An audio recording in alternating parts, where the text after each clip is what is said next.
senior advisor to the leader of the Movement for Change, Alan Chamanting, and also former General Secretary of the MPP. I held a number of portfolios in the advancement of the democracy of this country. Nana Ohenito, it's good to have you. Good morning. Good morning. Nana, you're welcome. Thank you, Honorable. Thank you so much for making the time. Yeah, I'm very well, Nana. Thank you. It's a privilege. Yeah, to be here I'm with happy you. to be here too. So thank you so much. And on this particular one, I know that your approach as a movement also has some element of difference in there. But then again, the fundamental issue here for the stakeholders is the element of consultation. They say they want to have a say in this LI. But then again, the minister says, I have been consulting since January, as we saw in that exclusive interview that we had with him.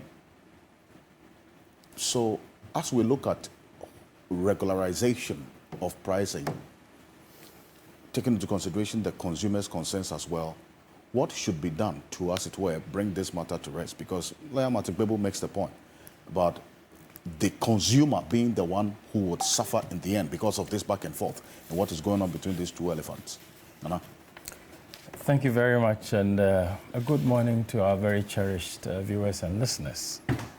As the debate unfolded and I listened, I told myself maybe we should look deeper, because these, for me, are symptoms of an economy that really is having very serious, fundamental, if you like, structural problems. Of course, I do agree that it doesn't matter how liberal, how market-driven any economy is, regulation is absolutely necessary. I mean, if you have a situation of, say, monopolies or near monopolies, and those who are in that sector take advantage. And you know, the cement sector, even though there are a couple of producers now, there are not so many. And it is such a commodity that it's not so easy for people to go into investments in that area. So the three or so companies can easily, come together and form a certain kind of cartel. A grand monopoly. Yeah. I remember in the either late 60s or early 70s, there was an issue in the US against AT&T. Mm-hmm. Yeah. That was almost absolute monopoly. Mm-hmm. It was. And in such a capitalistic, market-driven environment, the government found it necessary to introduce antitrust laws and to force AT&T to break up by law so that consumers would be able to handle the pricing, because this is such a critical service, telecom services. I presume cement in that context could be also a very strategically placed commodity. So I do agree. But when you look at our own economic history in the recent times, and now we're talking about price fixing by government. If you pick one strategic commodity like cement, it looks to me that the petroleum case is easier to handle, because petroleum is such that it's very, very difficult to say no when government intervenes. But when you begin to look at the total environment where inflation is at a certain level, the CD itself is out of control, and all the macro indices are out of place. If you go and pick on cement, you really haven't solved any problem. That is my view of what is going on. Okay. You are just trying to provide some paracetamol for a headache, when indeed the issue might be a liver surgery or something that is requiring surgery. I mean, really. It is just a symptom of our current situation. Mm-hmm.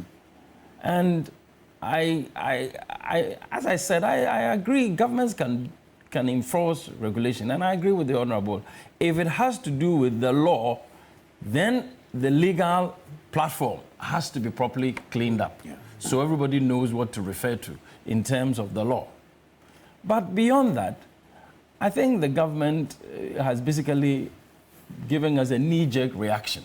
A knee-jerk reaction? It is a knee-jerk reaction to the reality of the economic situation we are facing right now.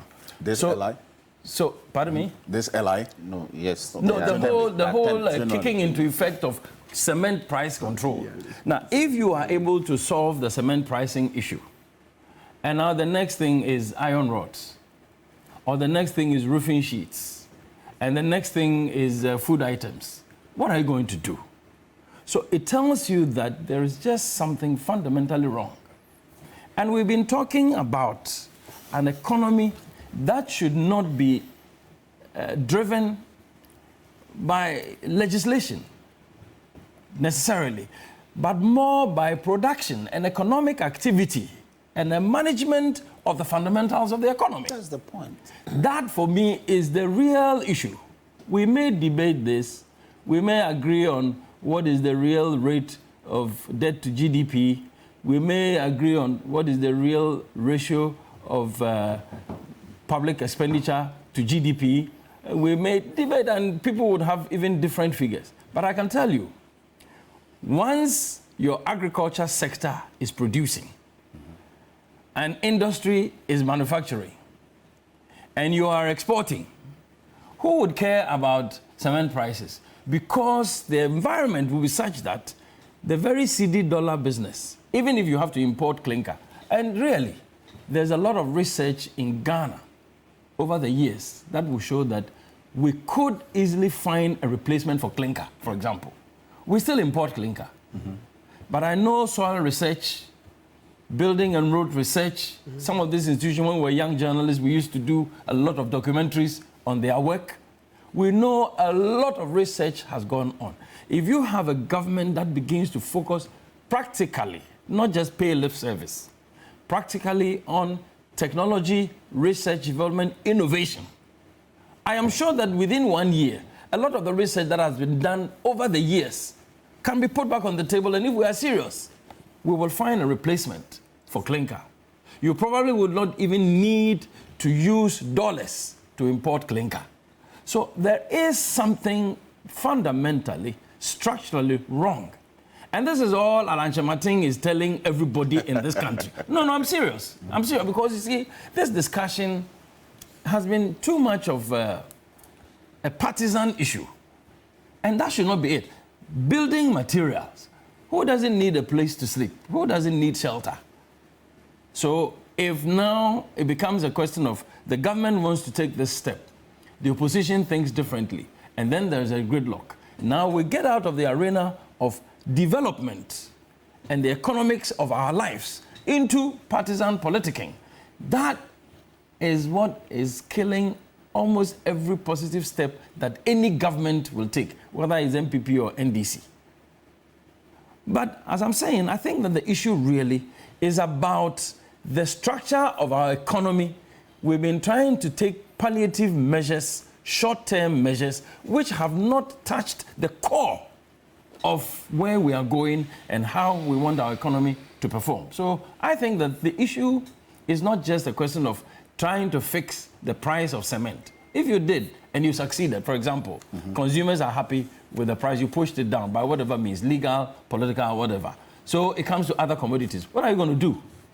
I think we have to think. We need to think deeply. But when you hear the minister talk about one of the fundamental considerations for this LI is to even the element of transparency, so we get to know exactly what goes into the price build-up of how much cement is sold on the market, so that you can also, and you and I, can relate to the various pricing elements. Because clinker, as we do know, all of it is imported. And that is the major ingredient for cement production.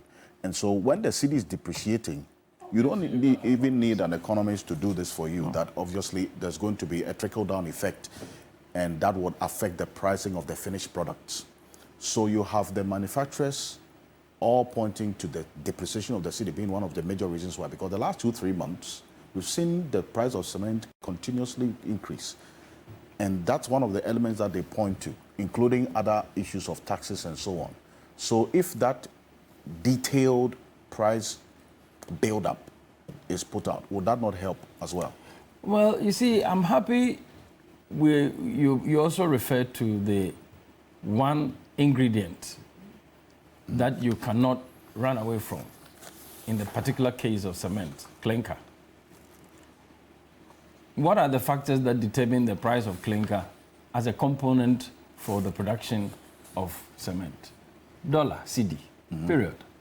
So if we even got into the other aspects of the price build-up, maybe the manufacturer's genuine costs, the costs of labor, costs of transportation, and so on and so forth. I mean, if you looked at all that, production costs, utility costs, and all of that, you still will not be able to solve the problem because that one factor, you probably haven't been able to do anything about it. Now, if the CD dollar rate is 15 cedis to $1, you needed to import 10 tons of clinker.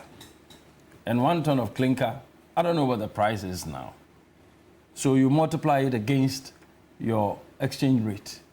That one, even if you do whatever manipulation, whatever massaging, whatever management of price build-up, you are still left with that big cost, which is a non-variable. You can't do anything about it. So that is why I'm saying, yes, nobody can fault government if government thinks that some players in a particular sector are becoming rogues and they're taking everybody for granted, and so therefore government needed to do something.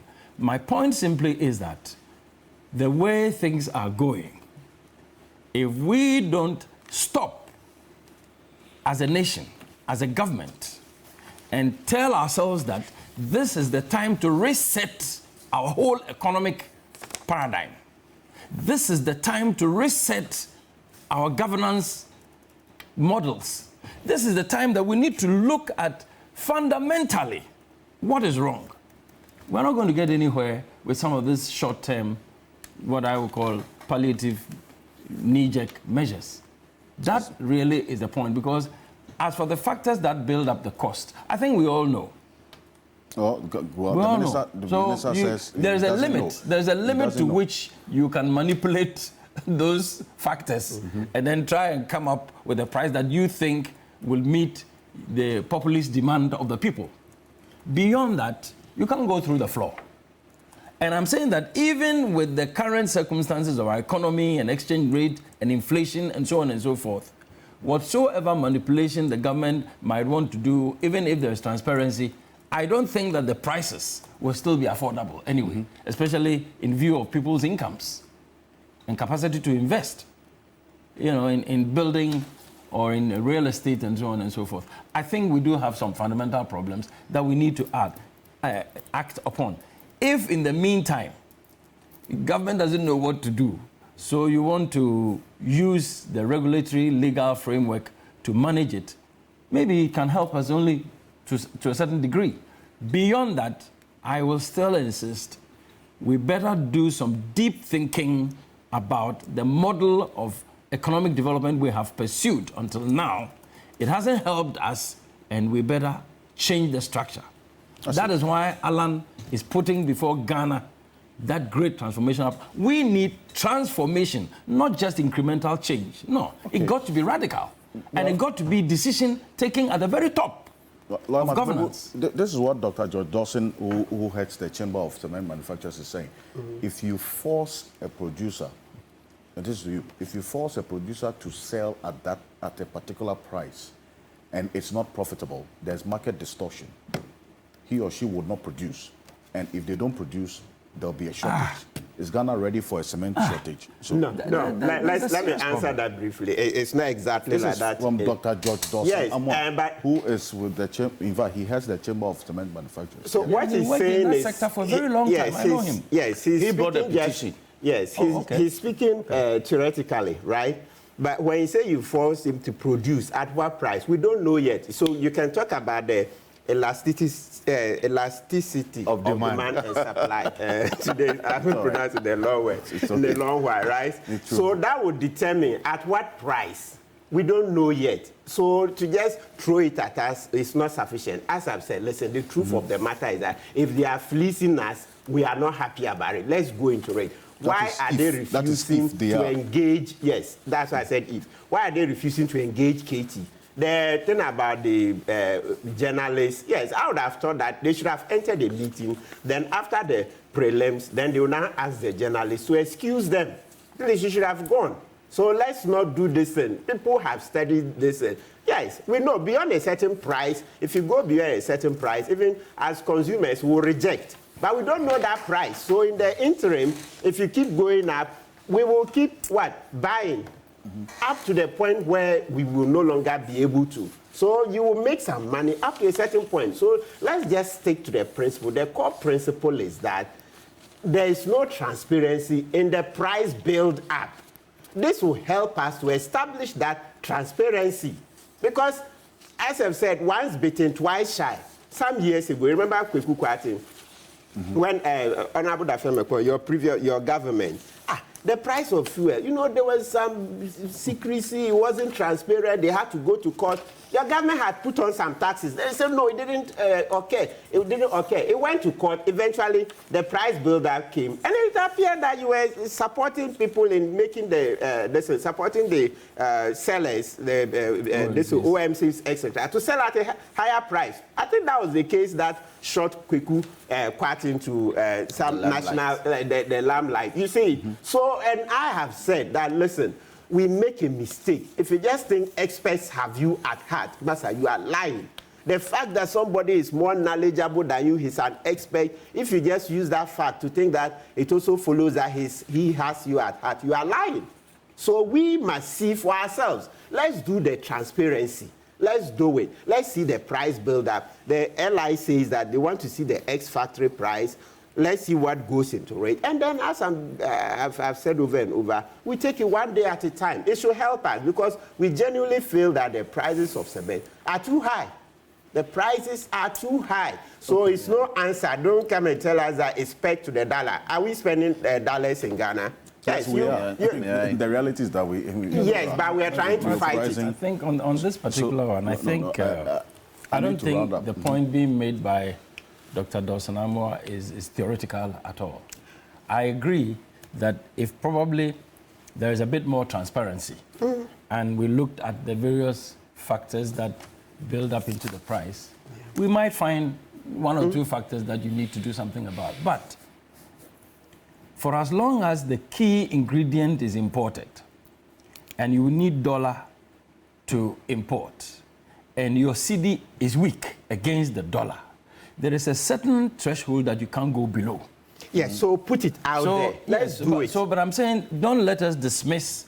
Oh, no, I'm not dismissing. That's why I said, let's go through the process. It's merely theoretical. No. I think it is very, very practical. There's a part that I said, yes, it's theoretical because he hasn't shown yet. It's when we've gone through it, then we'll be sure. So we'll not just assume that somebody is an expert, so he has that at heart. No, the person can be an expert and be what? A money grabber. He's a businessman. He's looking for profit, right? So that is why we see that the businessman looking for profit is not wrong, essentially.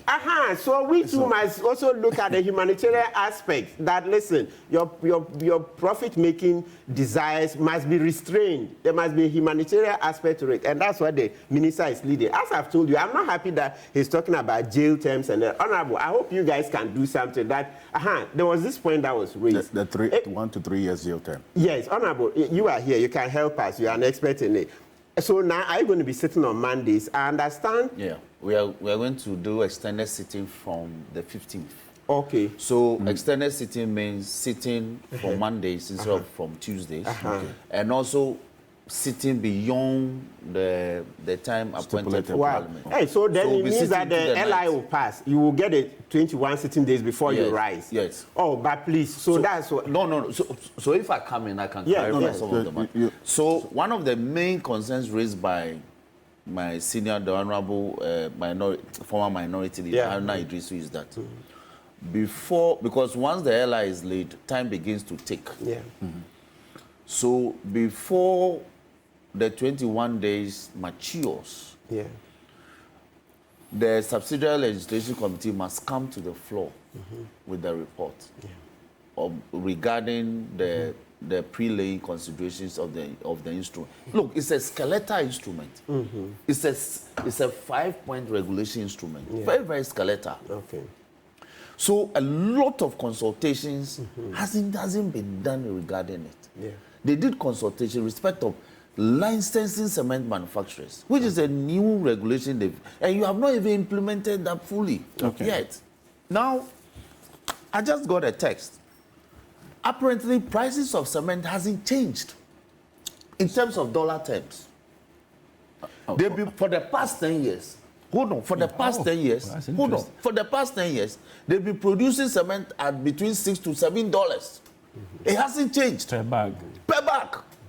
Okay, so the element of depreciation is what exactly made the price go up. Exactly. So if you multiply $7 by 16 cedis, you get $96. 96 cedis. 96 cedis. Yeah. So when they add transportation costs, you are hitting 100 cedis plus. This is where the problem is. So it is the mismanagement of the economy that is the problem, not the manufacturers. They haven't fleeced us. Oh, no. Oh, that one there. To say they haven't, we don't know. You remember, let's say electricity. Let me finish. These points are very, very important. When the cedi rate was 5 cedis to the dollar, how much were we buying cement if you peg it by $6? That would have been around 30 cedis. I don't think we had complaints. Even though it had moved from 21 Ghana cedis to about 30 cedis, it stayed there for some time. You know, the cedi stabilized at 5 cedis or 5.5 for like a year plus. Yes. Nobody complained when we buy cement at. But as soon as the depreciation began to set in to 7, to 8, to 9, to 10, to 12, and from 12, boom, 15, 16. Then everybody woke up. Then we all thought that we were being fleeced by the cement manufacturer. But they are telling you that if you peg it to the dollar, it's been for the past 10 years. They are not producing at $10. They are not producing at $15. Between $6 and $7 for the past 10 years. And if you do the calculation, they are correct. So it is about the inefficiency in respect of the management of our forex. That is the problem. So this problem cannot be faced by regulation. Then suddenly we have to bring in iron rods. Then we have to bring in the manufacturers of roofing sheets. Okay, so is that to say that for as long as the cedi depreciates, that's the thing. You see, so you see why the elasticity comes in, demand and supply. So it means that it is important. It is important that when you have the executive power of states to exercise, and you have the power to manage the economy, you do so competently. No, that one, then we agree. Ekufado has been abysmal. What will help us?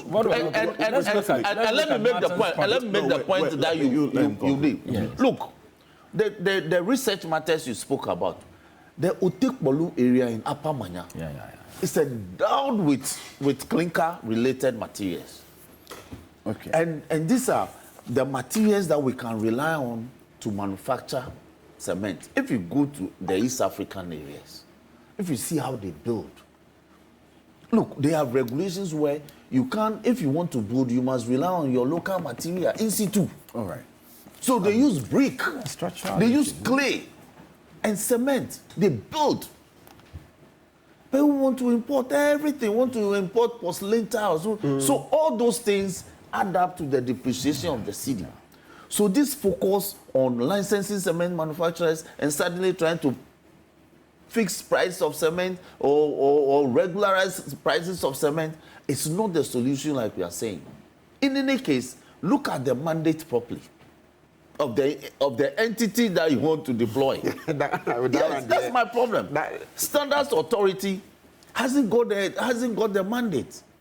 If you really, with your permission, I think we just have to deal very quickly with the point that Martin has raised. So then possibly your case and my case will be stronger. Yes. Let us go and check what the price buildup is. Because it might be a very small issue. Exactly. And we're trying to use it to cloud the discussion. Exactly. Because seriously speaking, if the cost of production in dollar terms hasn't changed For the past 10 years. then really, let's go and find out. Let's find out. My sense is that there will not be a big issue with price. Let's not cross it. Well, I said my sense. My sense. Okay. Because if tomato production from the farm to the market is affected by CD dollar, then you should understand what we are looking at. There is no foreign import. When you bring tomato, you know when you went and bought the plain week. I also went and bought the tomato just to see so, what. So I was lying. No, you were right. 36 It's good you went to market for 150 yourself. Ghana. So it turned out that one fruit was for 4 cedis. Yes, small, tiny ones, right? But this one, let's go. Let's test it. I want you to just conclude on that point, the intervention you wanted to make earlier about the fact that if for as long as, even though the cost of production in dollar terms hasn't changed over the last 10 years, the city has a cyclical relationship with the dollar. We continue to see the depreciation over time. Does that mean that for as long as this happens, here's what's going to be the case? The outcome is that the price of cement will go up. Yes, which we cannot bear. Good. I like that. So can we continue to raise the prices of cement because the city is falling? Yes, you know, in times past, and I'm still of that same opinion, we've bashed Kufuor and Bawumia all these years for their abysmal performance in terms of dealing with the depreciation of the city. Yes, but you see, I can't say that because I don't like them because they failed, then if manufacturers are taking advantage to fleece us, we should continue to say that, oh, we'll put everything on the head of Kufuor and Bawumia. No, we should be able to separate the arguments. Yes, they haven't done well, but right now, let's go into it. Why would we continue to raise the prices of cement because the city is depreciated? I don't think it fully explains the situation. When we get the price build-up, we will see where the problem is. Just like the way when it comes to fuel, today we can say that, okay, the price of fuel is so high because of taxes. You get the point? We know. So we've known this for years since Kwepu did the case and etc. So let's do the same to cement. Like Honorable Ohininto and Honorable Dafemo say, if it comes out and it's not the fault of the manufacturers, so be it. Okay. Well, with the fuel pricing, in fact, there are 3 major elements that goes into the pricing. The depreciation of the city is in there as one of the factors. And then the taxes, that's about, which the last time I counted, about 21, over 50%. 21 different levies and taxes and margins in the price. And in total, over 50%. Precisely. And then also we see the international market price of crude oil. So those are the 3 elements that goes into pricing of petroleum products at the pumps. You know, but then again, also you translate that same mechanism of transparency in pricing into other sectors of the economy. I think that's the call that that the minister is using to justify this. But we will see. This matter is in Parliament. Let me add quickly. Let me add quickly that in a minute. If you import 47,000 metric tons of clinker, your duties payable is 21 million Ghana cedis. The tax build-up is over 10 million on that. That's more than half. No, repeat that. If you import 47,000, if you import 47,000 metric tons of clinker, the duty payable is in excess of 21 million. The tax build-up alone is over 10 million of that. I see. All right? Yes. And the arrangements at the port are such that within a matter of days, your clinker goes into demurrage. Because in clearing the clinker, major structural issue. Structural issues. Is a major structural issues. And they pay demurrage. In a matter of days, they move the clinker to demurrage. So we need the reforms at the point. Oh, no. Yeah. Yes. Okay, so it's good. So it's good. But Honorable, my main concern, Mr. Okansi, is that, so you're saying that now that you sit on Mondays, meaning that if nothing is done, they... I'm a member of the committee. I'm sure Dr. Aini, certainly by Tuesday, Wednesday, his report will be ready. Okay. Yes. Okay, so it will not automatically pass. Subsidiary, yes. The subsidiary legislation committee. I'm a member. So by Tuesday, we should expect... Dr. Aini should have his report by Tuesday, Wednesday. So that means it can just pass. But no, the report will have to be debated. The report regarding the pre-laying consideration, the issues that came up. Very good. And the fact that the suggestions have been the price fixing was there. Okay. It's part of the pre-laying consideration. That's why they went back to do it price regularization. Okay. Okay. You know, which I still have a problem with. Okay. You know, Okay. so he will bring the report, Okay. and then the House will be engaged with it, and we'll see how it goes. Okay. Yes. So that the time will not continue running. That's No, the major that's what the thing. time is ticking. So that's what the time problem running. is. So what but do we it can do? be no. The consideration of the report can be done before the time expires. That's what I Okay. mean. Okay. Before the Okay. maturity Hey, but of you need- 21 days. So 2/3, you need 2/3 to back you to stop. To stop I know. it. Hey, but do you have the numbers? So that's it. Yeah, but that's the problem. So that's what I'm thinking, that then the mediators should engage KT and I the agree. manufacturers. I agree. Otherwise, we'll sit here and then You time see, will this run thing you and can then do it by problem. policy. Okay. You can do it by policy and engage and bring Yeah. everybody on That's board, the but point. not by regulation. Absolutely, not Yes. by legislation. You It's have better by implemented policy. free SHS for nearly 8 years, nearly by introduction of policy. Yeah. You see, so This look, Thank you. it Well- might sound a bit too much, but Alan's automobile production thing is by policy. today you are very choppy. No, but I am telling you the you issues very we much. are sitting in the studio talking about. You see, it takes you back. It takes you back. But JM has done all Look, this. I would have voted for Which one? Alan if Which he one? had resigned early. Let me tell you, if Thank you very Alan had much. resigned early, Does it make his ideas? he Do you know that Does this it cement, make do you know his the ideas cement more licensing thing was his baby as trade minister? But the point is that What the hell? at the time that you are doing some of these things, you look at the environment. He's left the scene. Now he's talking about Reforms. a structural, Reforms. not just reform. Transformation is more than reform. You know, so I think we need something fundamental. Right, But thank GM you. will do that Thank you for very you. much. So And, partner there are a us. number of messages on Why the back this of this one. GM? So